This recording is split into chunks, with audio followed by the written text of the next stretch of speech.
Hello everyone, in this video I'm going to be showing you an overpowered build guide for Shadowheart in Baldur's Gate 3. So the Cleric is actually a very underrated class. I'm going to get into why it is. There's 3 domains that I think work really well for Shadowheart, and I'm going to talk about one in particular. I do have build guides on the other Clerics, but I think that the Cleric of choice for Shadowheart, especially if this is your first time playing, would be the Life domain.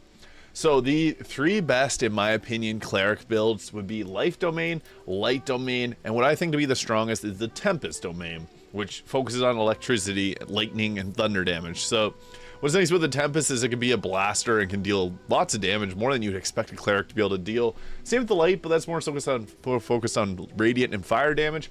But we're going to be going about the Life Domain Cleric here today. So in this, I think what makes the Life Cleric so great is the action economy doesn't always want you to heal, but it's always nice to have someone that's good at healing when the opportunity arises. But there's also some really great skills that the Life Cleric gets. So with this, we do get heavy armor, which is a really nice thing to have. For our cantrips that we're going to select, I think that Guidance is a nice one, gives a 1d8 to ability checks. Sacred Flame is a good just overall cantrip for damage, and it's exclusive to the Cleric. And Blade Ward can be nice, resistance or thaumaturgy, but we'll go with Blade Ward just for the defensive abilities that it brings. Produce Flame can be nice because you can create the flame. It says in action. You can also throw the flame for no action as well. For our abilities, we obviously want our wisdom to be as high as possible, so that's a big focus of this. Our strength is important as well, but what we're going to look. Our class is going to look something like this, Constitution being our second most important. So we're going to have 16, 17. Intelligence is decently important as well. Strength too. Dexterity gives us the ability to have a higher initiative there. As you can see at 12, we have +1 initiative. So strength or dexterity, depending on what you think works best for your class. But I think that higher dexterity is never a bad idea. And we can even take intelligence down. It gives us a +2 to initiative. So something like that. Strength you can have a little bit higher if you want, but there's also strength potions if you want to have your strength higher. Now getting into the meat and potatoes of things, the Life Cleric is about keeping your team alive first and foremost, but also it has some concentrations that can deal a lot of damage too. So for our first level spells, we're going to go Guiding Bolt. This is just good to have advantage on the target so you can set up others in your team. Healing Word is nice because you can heal creatures you can see. This is great for picking up downed allies. So if they got knocked out by if they're downed, you can bring them back up with this without having to go right up to them. Sanctuary is really great. So you or an ally cannot be targeted until you attack or harm a creature. You can still take damage from area spells. So you can basically save your teammate with this. Inflict Wounds can be decent. I think that Command is a little bit better though. And the reason for that is because you can cause pretty much a group of enemies to not move or not do anything that's productive to their team. So that's really nice. I also like Create Water because you can set up a sorcerer or wizard that does electricity damage to do double damage with this. Create Water is really underrated, and I think more people need to look into using it. We also get Turn Undead, so you can pray to turn all undead that you can see. This can be quite useful at certain times. And we also get Preserve Life, which evokes the healing energy, restores your allies. That's a Channel Divinity, and we get a Channel Divinity charge here. So the Life Cleric is just great for keeping the team alive, and there's some other skills that we're going to get later on. Shield of Faith is pretty nice too to increase armor class by 1, but I think that that's the best of the spells that we get at level 2. Now into level 3, this is where things start to fill out a little bit more for the Life Cleric. We get our Life Domain spells with Aid and also Lesser Restoration. So Aid's really nice because you can upcast that and heal your entire team. This is great if you have a Necromancer on the team because Aid can bring health to all their allies that they've summoned, like the zombies and skeletons. And it actually ends up like doubling their health, so that's really nice. For our prepared spells, Warding Bond can be decent, but for our level 3, I think Hold Person can be one of the best. Also, Spirit Weapons is super underrated, so we're going to go with something like that. Hold Person I think is one of the better spells in the game. It allows you to keep having critical hits against the enemy, and yeah, it's just a good concentration to have. And as the Life Cleric is kind of a support utility class, we're going to want to have that on there. Enhanced ability is nice too for concentration, but gains advantage on ability checks with a chosen ability. That's going to be useful in certain areas. Prayer of Healing is nice too. You can heal all allies that you can see. But I think that hold person and spiritual weapon especially, this just creates another creature for the aggro to get spread to, so you can create a little spear or sword, and then enemies are going to go after attacking it as well, keeping your team alive. That's really great, and people don't realize that that is super useful. So for our next cantrip, produce flame can be decent, or resistance. I'm going to go with produce flame because you can create a flame and throw it, and that can be nice if you have something set up to explode a barrel or anything like that. Now for our next level 2 spell that we're going to be taking, I think that these three are just okay. Warding Bond is a little bit better, but Prayer of Healing is nice because we can heal the whole team, and at this low level, this is really nice to just have available. So for our next level, we're going to take our wisdom up to plus 19, up to 19.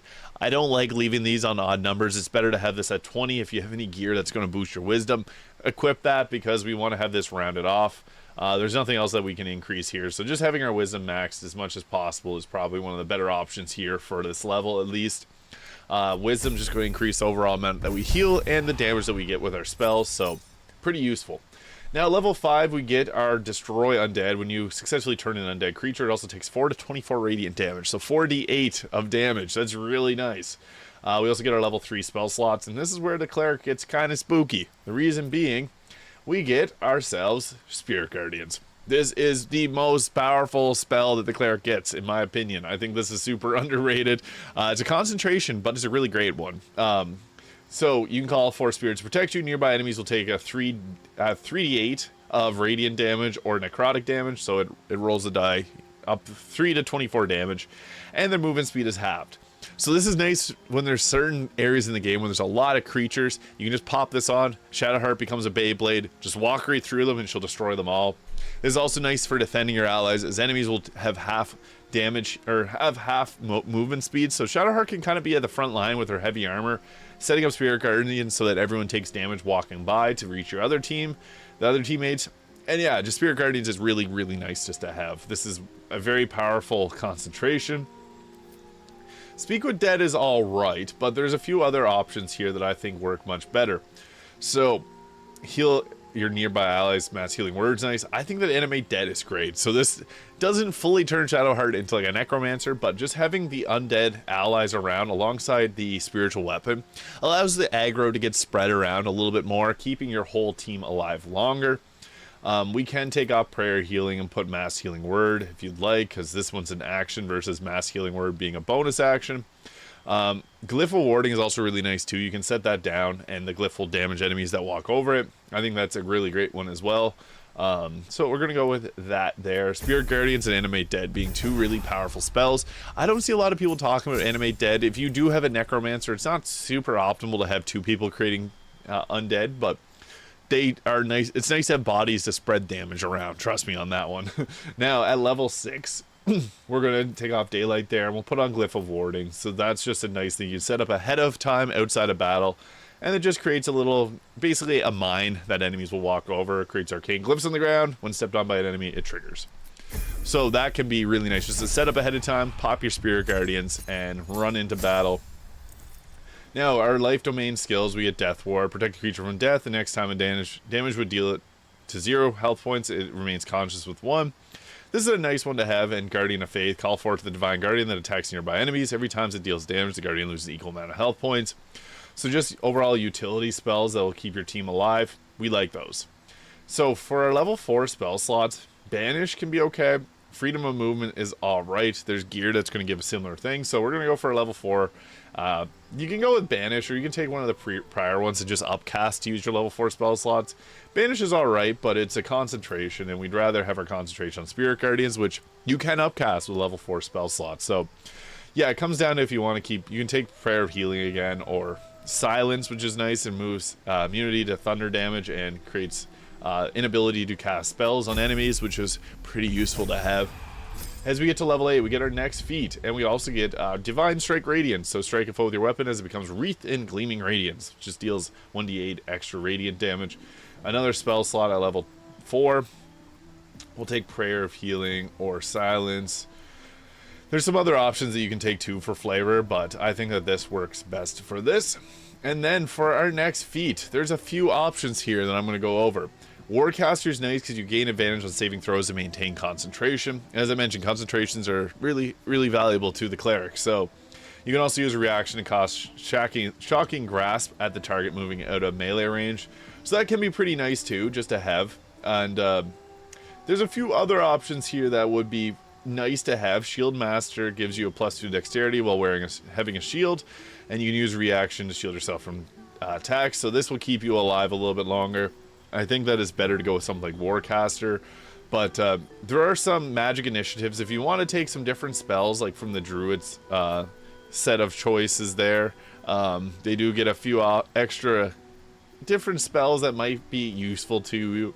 But I do think that Warcaster being one of the better ones that we can go with, it would be nice to be able to round out our Wisdom to 20 here. So there are some options that we could go with. Like you could, if you have something that's going to bump up your Constitution +1 or something, you could add the ability improvement, take the Wisdom to 20, and then Constitution a little bit higher.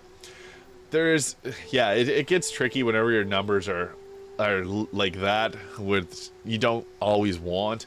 We're gonna go with Warcaster though, as reaction to cost shocking grasp, and then stop them in their tracks is nice, because as I said, we want to use Spirit Guardians, go up front in front of our team to slow down all enemies, to protect our casters, because the Life Cleric is a little bit tankier. We also have advantage on saving throws and maintain concentration, which is nice. So that is really what I think works best for this. And for our level 9 here, we do get our level 5 spell slots, which makes this a little bit stronger. So we're going to take out that. I like Insect Plague for just crowd control purposes. This is also concentration, but it spreads a huge area with locusts, and it causes disadvantage on perception checks and creates difficult terrain, so enemies are going to walk slower through it. And it's kind of like Spinning Daggers version 2. We can also go with something like Planar Binding, target an otherworldly creature and attaches consciousness to your own. It'll follow and fight with you as an ally. This is a concentration too, so you can also take a Celestial, Elemental, Fae, or a Fiend and just bring them along with you, which is really nice. Flame Strike is also pretty powerful, 5d6 of fire and radiant damage, which makes a Pillar of Divine Fire. I like that one personally myself. I think that can be pretty useful for just, it doesn't make a large area of damage. It's not like Fireball, but it's kind of close. So we'll go with that there for level 9. And as we proceed to our last 3 levels here, at level 10 we get ourselves a nice class feature with the Divine Intervention. You can cast Divine Intervention to invoke your God's Aid. This can only be used once.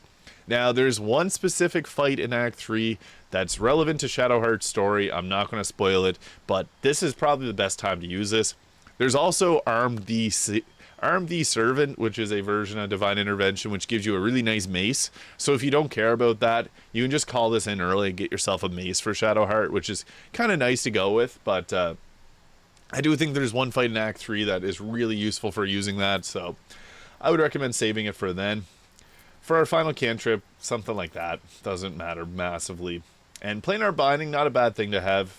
If there's a Celestial, Elemental, or Fae nearby, you can use that to attach your consciousness to theirs and then have them as an ally. But there's so many concentrations between Hold Person, Spirit Guardians, Planar Binding, and Insect Plague, so it gets a little bit tricky with which one you want to use.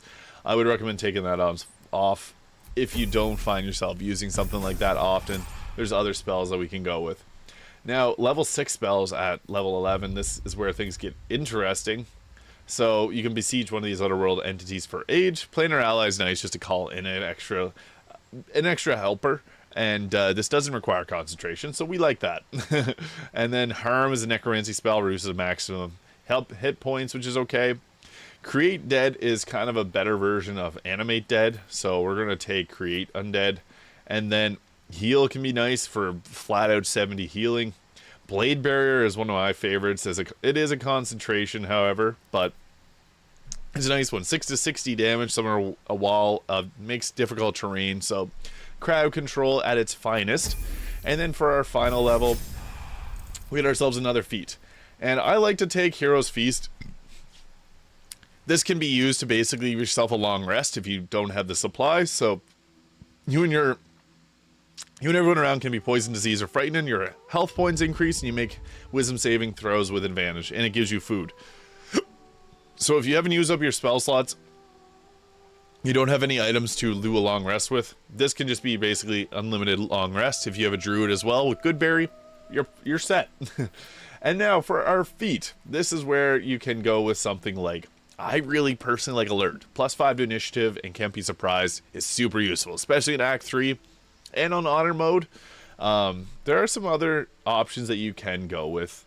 As I said, like the Shield Master is not a bad one to have. Resilient can be okay, but we'd want to have Resilient Wisdom, and even that we're not going to benefit from proficiency in Wisdom saving throws because we already have that. Performer, yeah, it gets tricky here because we want to round out our Wisdom to make it 20, but there's not anything that'll just give us 1 point of Wisdom. So yeah, that's where things get a little bit dicey for this build, but we can go with, like, there is gear that will increase your Wisdom, so that can be an option. And using the ability improvement is never a bad idea, especially if something that can like boost our Constitution a little bit higher or Dexterity. So we're going to go with that, even though it's not ideal to have Constitution at 17. We're going to hope that you have gear that can increase it a little bit further. Now, getting into what we're going to use for gear, we have a nice armor class of 23, which is quite strong.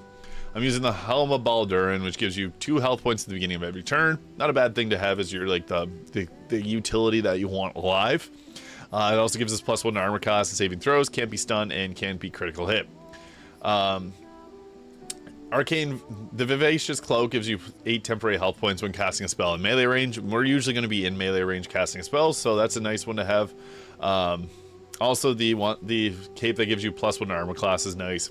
I'm using the Dwarven Splint Mail here, which gives us 19 armor class, takes 1 point off of piercing damage, and gives a +1 to strength saving throws and checks. Gives us +2 Constitution though, which is going to bring our health points up to 111, which is quite nice. Also, the Gloves of Dexterity. You can go with something else. I should have mentioned that earlier, because Dexterity is going to give us increased initiative, and that's something that we always want. There's a lot of other great gloves to go with, but you can dump Dexterity if you have these, and that's just going to keep your initiative high. And if you're using medium armor, like, we could switch into medium armor here, and our armor class is going to be the same because of this. So it is up to your choosing what you want to roll with for gear. These are just options that I have presented on this playthrough. I have multiple playthroughs with a bunch of different gear, so it's hard to recommend specific gear for builds because not everyone's going to always have that, and sometimes you miss it in Act 1 or 2. I like the Space Hunt boots though, because Dimension Door takes you and an adjacent ally anywhere on the map, so you can take you and someone else into a completely different area. It's super useful. I also like the Defender's Flail because this gives you a +1 to armor class and reduces damage by 1 as well. You want to stay alive with this, so this is great. Sentinel Shield gives us a +3 to initiative rolls and gain advantage on perception ability checks. That is pretty good to have as well.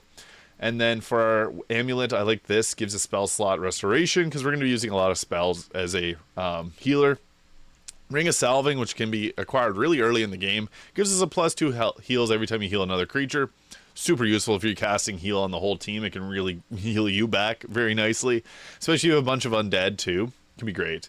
And then Sunwalker's Gift, See in the Dark up to 12 meters is kind of nice, especially if you have someone else like a Warlock that's going to be causing darkness. You can have Shadowheart there, not even phased by it. So as we get into the character sheet, we're going to have ourselves a nice, our initiative is +7, so that's really great. We want to be going first, and then we can set up our team and then pop Spirit Guardians. So yeah, we have a nice 9 meters movement speed and 12 meters of dark vision, so that can be quite nice. So there it is. That's the strongest build for Shadowheart in Baldur's Gate 3. Thank you so much for watching. If you found this video useful, please hit the subscribe button below, and I'll see you in the next one.